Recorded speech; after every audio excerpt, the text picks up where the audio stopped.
Welcome to the webinar. Today's webinar will be on localization during transition, change, and opportunities. My name is Priscilla Charles, and first I'd like to start with a little bit of housekeeping. The webinar will start in a few moments and will be hosted by Pablo Vasquez, Tim Arata, Melissa Biggs of Local Solutions, Lara Daly, and Suzanne Mary Frank of Vistatec. We'll be hosting a Q&A towards the end of the webinar. In order to ask questions today, simply go to your GoToWebinar panel on your screen, and about halfway down, you'll see a questions box. Simply tap your question here, and we'll do our best to answer them in our Q&A. If you're joining us here live, thanks very much indeed for your time. And if you're listening to this recording, thanks for listening. So without further ado, I'm going to hand you over to Lara Daly. Good morning, everybody. Good afternoon. Hello. Well, to state the obvious, people are experiencing a lot of change right now. When I think of my strategic accounts at Vistatec and my friends and contacts in the industry, I'm thinking about strategic changes, organizational changes, increases in demand, decreases in demand, all these new messaging, lots of change. Tim, you and Locale Solutions have been publishing a lot of interesting content on your blog lately. What is your take on change? Well, as we pop into the next slide, if we could, please. The take on change is that it's just a great opportunity, quite honestly. It's a wonderful, wonderful opportunity because times of great change, interesting opportunities present themselves. And here we are to talk about it. Next slide.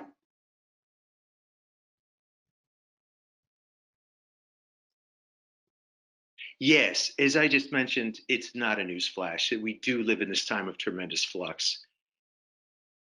But again, here we are. And in terms of localization, we believe that this time of transition and change presents an opportunity to meaningfully enhance both the effectiveness and the image of localization in your company. Next slide, please.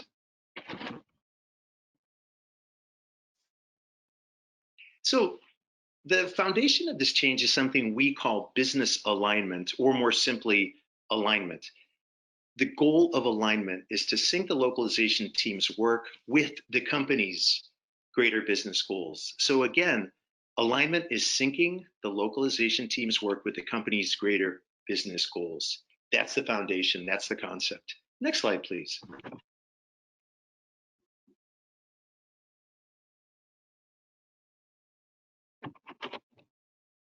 Next slide, please.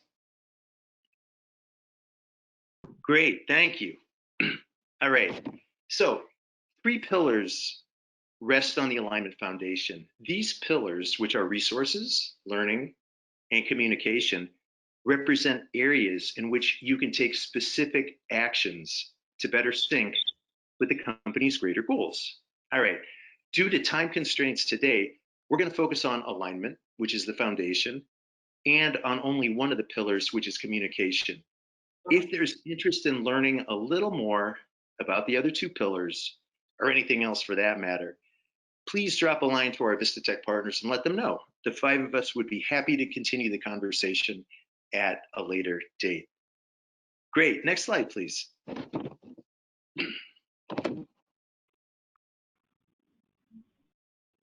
All right, so let's start with alignment. Let's start with the foundation.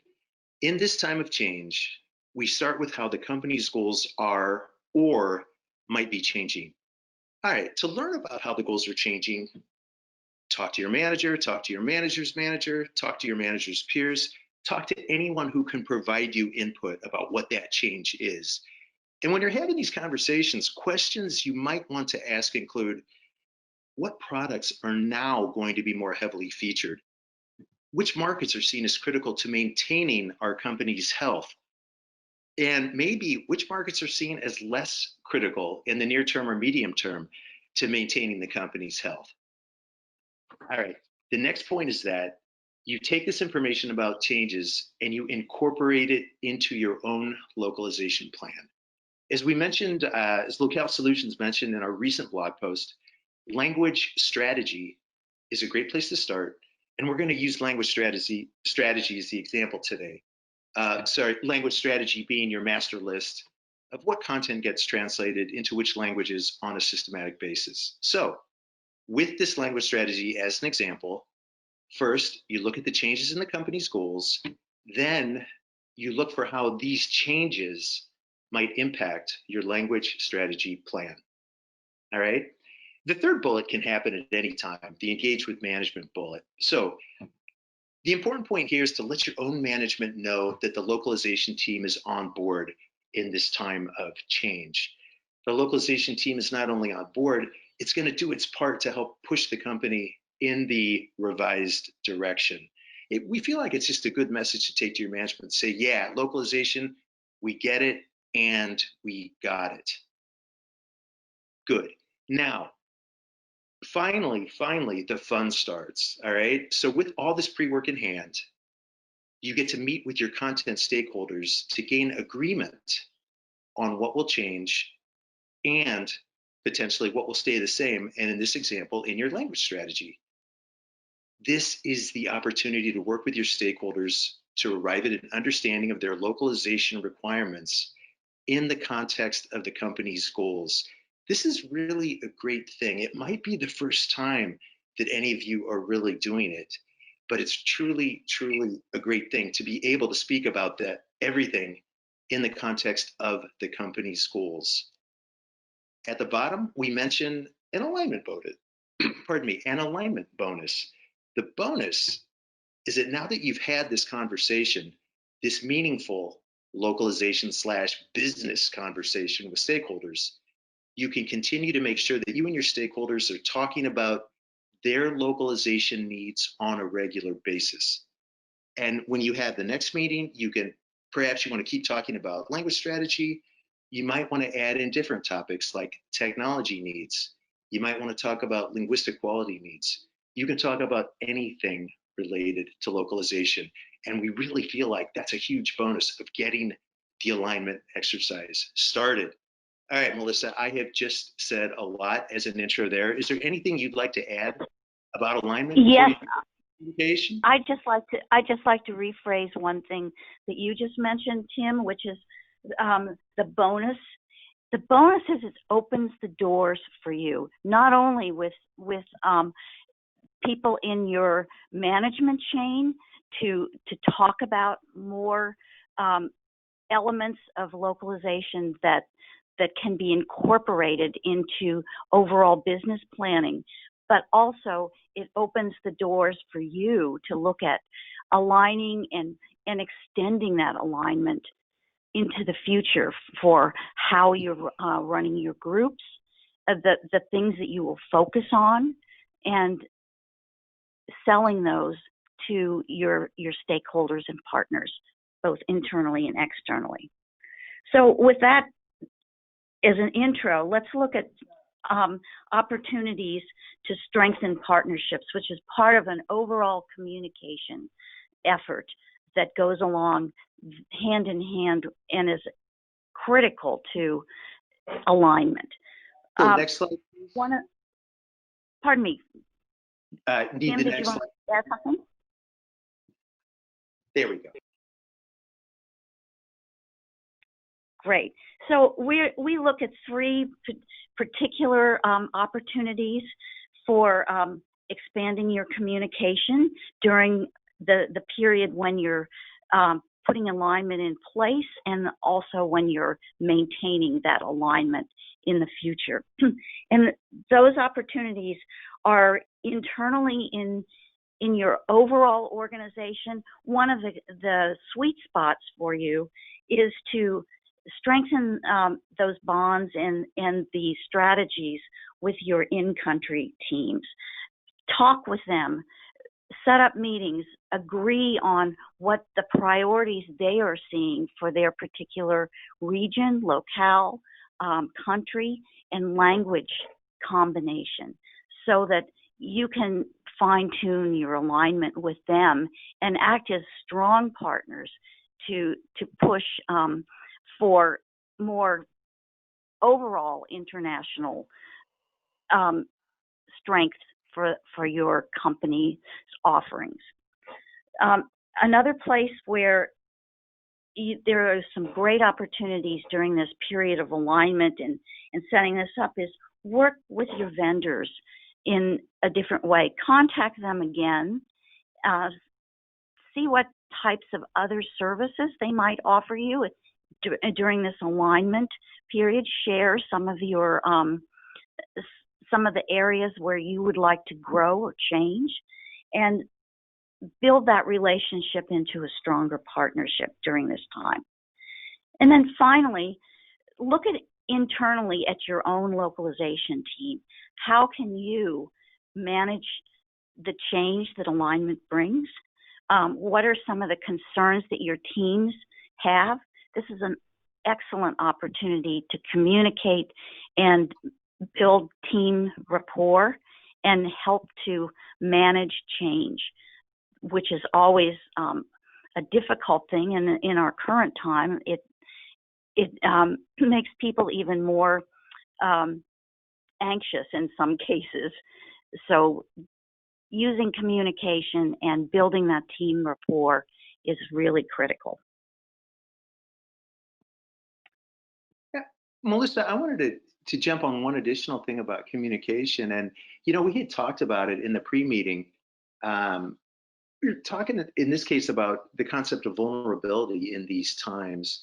And I think especially, well, with both in-country teams and with vendors, that ability to show a little bit of vulnerability can also yield some pretty big rewards. With in-country, I think people are a little bit tired of the bluff and bluster. So in these times, I think people are looking for something a little more real. And with vendors as well, where, some vendors are really struggling right now. It depends on who they're serving primarily. But I think just being a little bit vulnerable is going to yield much better business conversations with both in-country teams and with vendors. Suzanne, you had kind of a comment on what vulnerability can lead to. Yeah, I would say that the question begs, how do you help people to be vulnerable? And the word that comes to my mind is empathy.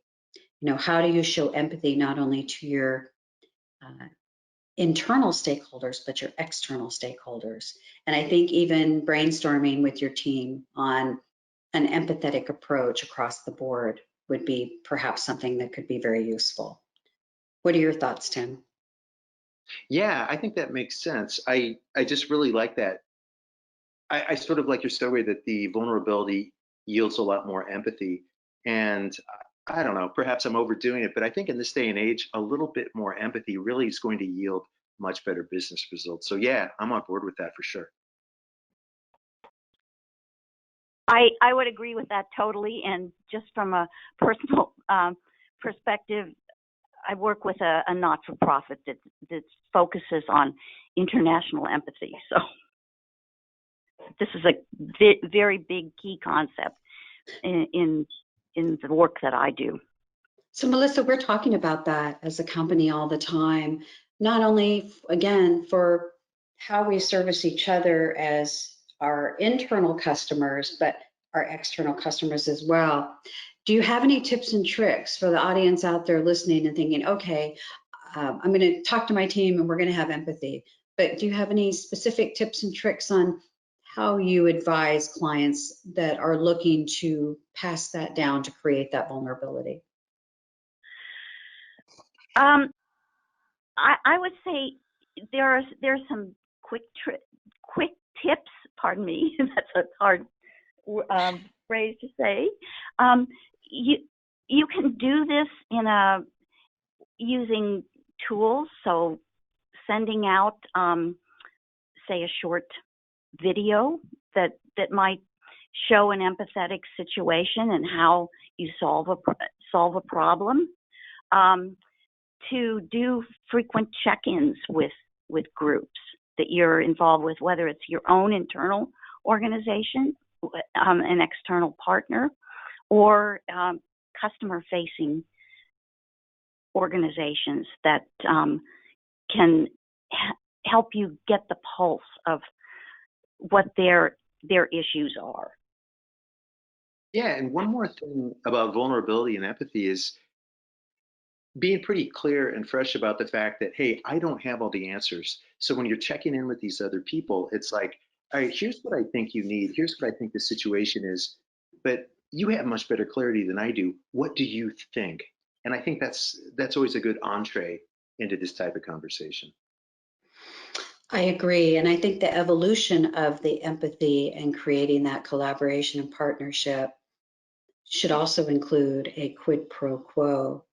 At some point, you're going to provide empathy and collaboration, but it almost strikes me as at some point, you're also going to earn the right to no longer ask for a seat at the table, but to earn it so you can take a seat at the table.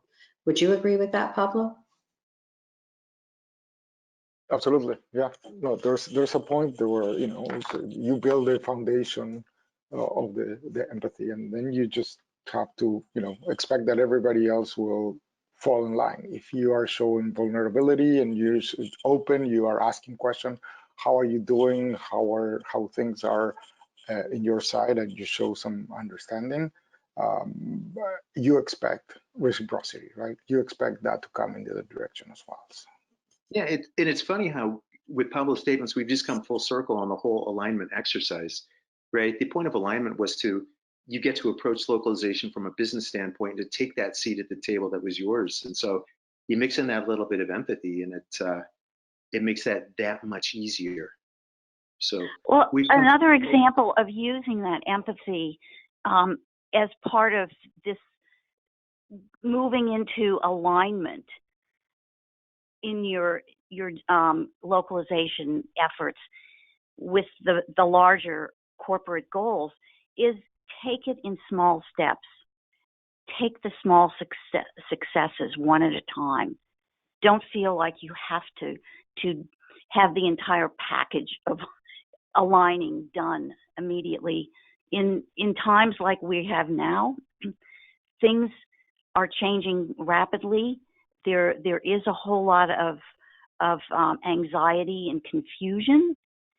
So make sure that you celebrate those successes, small step successes, and make sure that your stakeholders know about that as well. Melissa, yeah, go ahead. I'm sorry, Tim. I was just going to say, Melissa, that's a great point. As you're constantly reminding us, play the long game. Yeah. People should be doing stuff step by step. You don't have to get it all at once. So yeah, thanks a lot for that. I agree. And I guess my question for all three of you is to eat what essentially Melissa's saying is, how do you eat the elephant one bite at a time and celebrate those successes as you go along? What are some indicators in your mind, and this would be for any one of you or the three of you, what would be some indicators to you that you are progressing and you're getting to where you want to go? Well, you're invited to those tables, right? Like first you open the conversations, you said, how can I align? And you harvest by people actually setting up those meetings and inviting you. They're making you a participant of this conversation as you were making them, right? That is, I think, the clearest of all the effects, right? Just moving out of, please don't forget about localization, and organically get localization included on the everyday conversations about product, for example. Yeah, Pablo, and to sort of the next step of that is after, look, it is a success just to get these meetings, which your stakeholders should really want. But then perhaps another indicator, Suzanne, which is what you were asking about, is, our feeling is that when you have these meetings, you're going to see with some of these stakeholders, for lack of a better phrase, the light bulb is really going to go on. They're going to understand, this person is bringing to me the business reasons why localization is important. And for the first time, I get that localization is important. Now, it's probably not going to work with all the stakeholders, or not all the stakeholders are going to become that instantly enlightened. But I think you're going to see that indicator. And I think that would also be a huge victory. Makes total sense. Melissa, do you agree? Yes, absolutely. I think that also when people begin to come to you and request advice or would like to get additional services from you, or want to extend your current agreement on alignment, that's a real powerful indicator that you're having a lot of success. Absolutely. Makes total sense. Laura, did you want to have any questions that you wanted to add to this? Well, thank you for asking. As you all are all speaking, the one thing that was coming to my mind, and I think Melissa kind of hit the nail on the head with the long game, which was, Tim always makes it sound so easy. Demand a seat at the table, or understand the business goals, and start getting meetings with all of these people, and start getting kind of aligned with all of your internal stakeholders. And so I was going to ask more about how they make it sound so easy. But I think I like how Melissa said, take it in baby steps and play the long game and celebrate the victories. So I think it's one by one, and it's and then the thing that we missed was, Melissa also said, make sure that people know. So make sure you're celebrating and communicating. So when you're making the meeting with one person, you're talking about the meeting with the other, and so they are knowing that you have been victorious with that little small victories, like you said. And I think that generates the path that everyone is going to follow and be a part of. I'm curious about the next slide. I think, don't we have another slide? Oops. Pardon me. This is the next slide. So yeah, that was my comment. Very good. Do we make it to the next slide? There we go. So we had a very brief introduction earlier. All I want to do is just add a little bit to the Locale Solutions leadership team. Melissa Biggs, Tim Murata, and Pablo Vasquez have had illustrious careers as localization leaders with companies like WhatsApp and Apple, NetApp, Cisco, Informatica, Sun Microsystems, you name it. So combined, they have 60 plus years of building and leading localization organizations.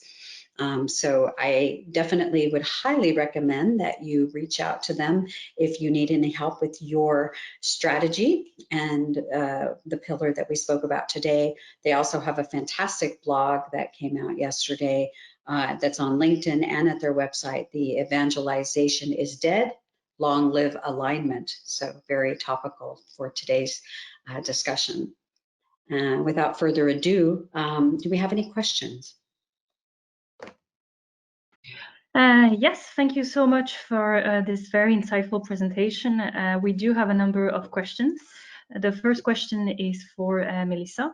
Melissa, are there any good ways to maintain momentum and speed in the transition to alignment?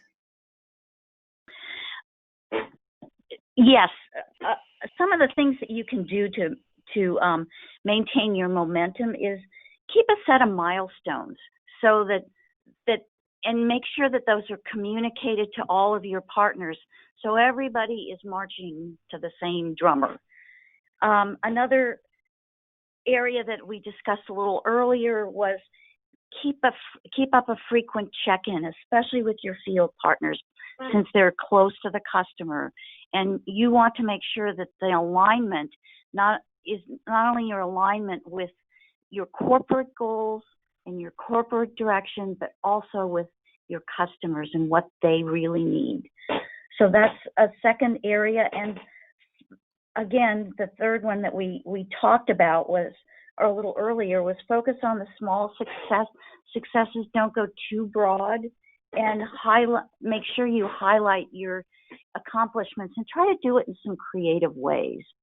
Maybe it's not just sending out a report, but perhaps you could send out or write a blog, create a small video that can be circulated to both internal and potentially some of your partners, to let them know how you're doing.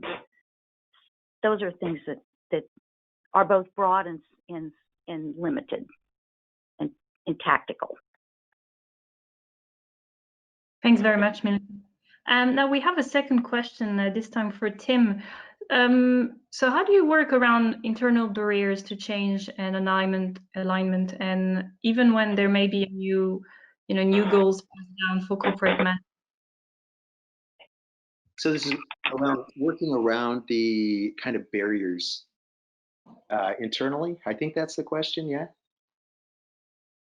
Yeah. Okay, great, thanks.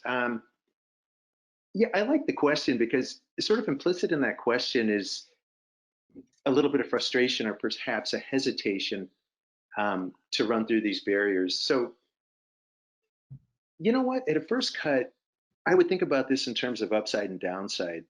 To really go for it, if you're aligning with the company goals already, there's zero downside to reaching out to these stakeholders, right? They say, hey, look, I just want to align your goals / our goals with the greater company goals. So there's zero downside. So that in itself should give any localization person confidence to really ask for those kinds of meetings. And of course, there's nothing but pure upside to this. If you don't succeed with that, and look, we've all been there, and so we understand the reality of some people, it's just very difficult to get through. And the next thing is, if they won't take the meeting, you communicate with them. And if they don't communicate back, say, hey, look, here's my understanding. It's an absolute barrier. You can just let them know, here's my understanding of your needs. Here's how we are responding to it. Do you agree? You might get an answer at that point, but even if you don't, you've given them the opportunity. So there's a little downside to trying to run right to these stakeholders. And if they might bite a little bit, and then they'll begin to understand it. But if they continue to put up the barriers, don't worry. You can still reach out to them and say, hey, look, I'm basing what we're going to do for you on the current company goals. And there you have it. So in that way, they'll be aware of it, and then they kind of can't push back later if they say, no, you said you were going to do this. So it's a very, I can really understand, I can really empathize with the person who asked that question, because it can be a tad sensitive, kind of overcoming these barriers. So I hope that answered it. Thanks very much, Tim. I have a last question. How can our audience find the blog post that was mentioned? Oh, you could go to localsolutions.com and then just click on the blog portion, and feel free to browse around as well. Take a look at the other blogs. So many of those are written. Melissa, you might want to add to this. So many of those were written, directly for the localization manager. So Pablo or Melissa, you might want to talk a little bit more about some of the other topics there.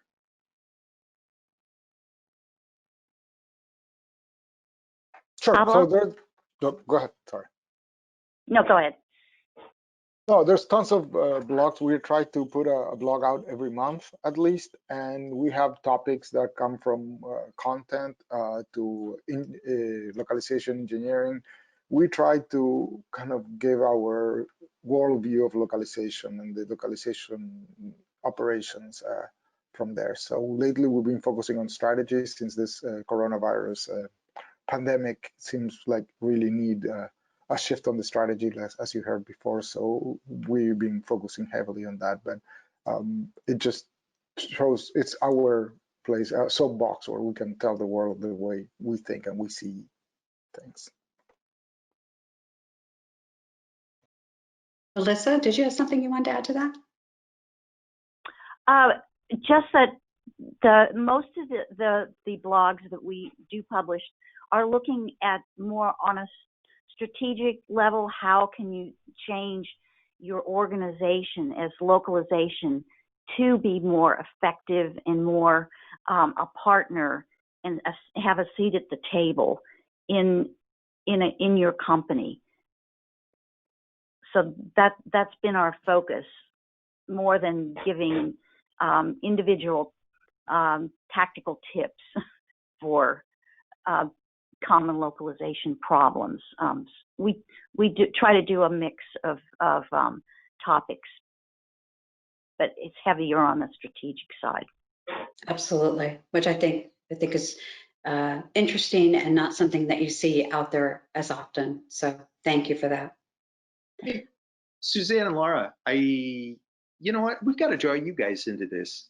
So what do you think about the whole alignment concept?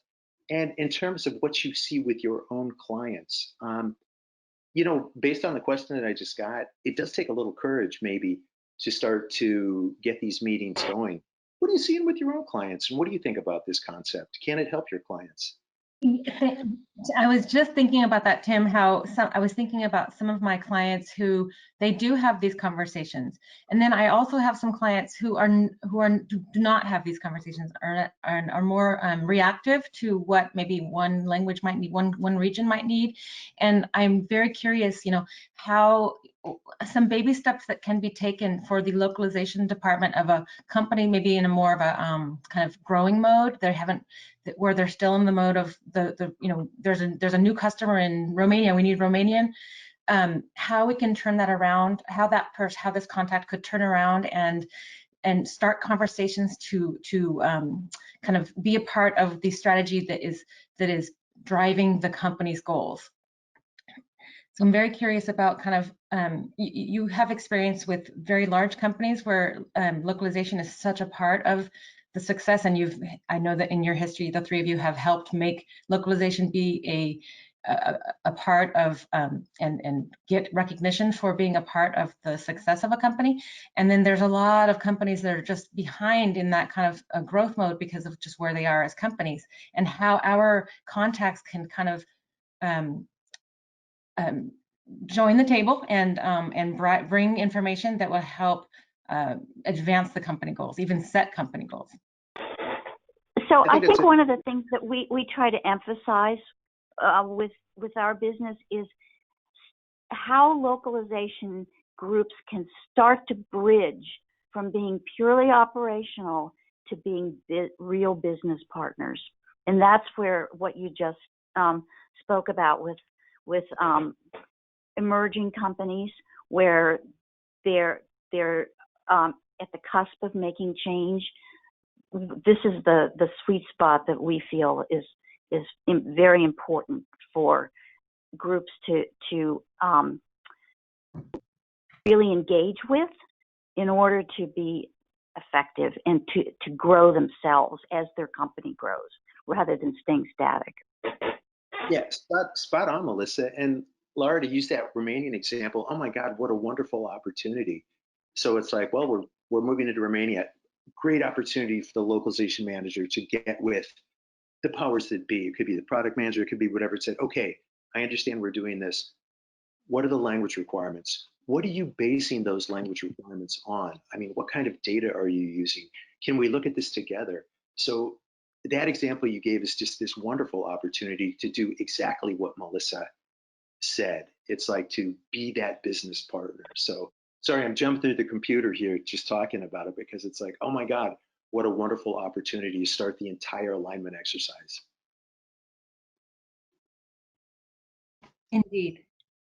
And remember, we talked about a little bit about in one of our preparing meetings, we talked about sometimes people are not accustomed to having those conversations and maybe pushing a little bit, and they may be more shy and they want to kind of just react and kind of do their job and just provide that translation of Romanian. And Melissa had some advice about that person might want to get some coaching, just some personal coaching for how to take that step, that next step, to have some conversations with their manager, or like you said, the product manager, or whoever it may be, to turn that into a business conversation. Thank you, Laura. And that That might be a subject for another webinar. Yes, indeed. I also just want to add that Pablo made a good point in our practice sessions as well. You know, you do the steps, you go to your key stakeholders, your executive management team, you talk about wanting to align, you prep your team, you do all of that, but you kind of don't get anywhere. At that point, I think Pablo made a good point in our practice session. At some point, you know when to fold them as well. Right. Did you want to add anything to that, Pablo? No, I think you just said it. It's like sometimes, you have to give up. And so sometimes it doesn't work. I mean, this is not a recipe, that is it really depends on your management change. Sometimes companies have very smart people, sometimes not that smart, and some people might be able to see this opportunity and some people might not. So Look, I've got to throw in there. I've got to throw in here as well, though, that all right. First of all, I don't agree. I don't think you should ever give up. Right? Keep trying, attempting alignment, but that's just me. But the other thing is even if you do get to the, and I'll go ahead and use the phrase, give up. Even if you do get to that stage, make sure and communicate to those people with whom you're giving, who you're giving up on.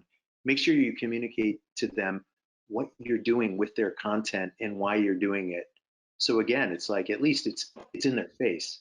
You might be giving up, but you're telling them what you're doing and why you're doing it. So I'm gonna throw that in there. And I like that. I think that's kind of like you're taking control of the situation and you're doing your part. Yes, exactly. I think it's very provocative and maybe definitely thought-provoking enough to discuss in another webinar, the details and getting more granular, because I think there's an element of both that are all three of you make very good points about the topic.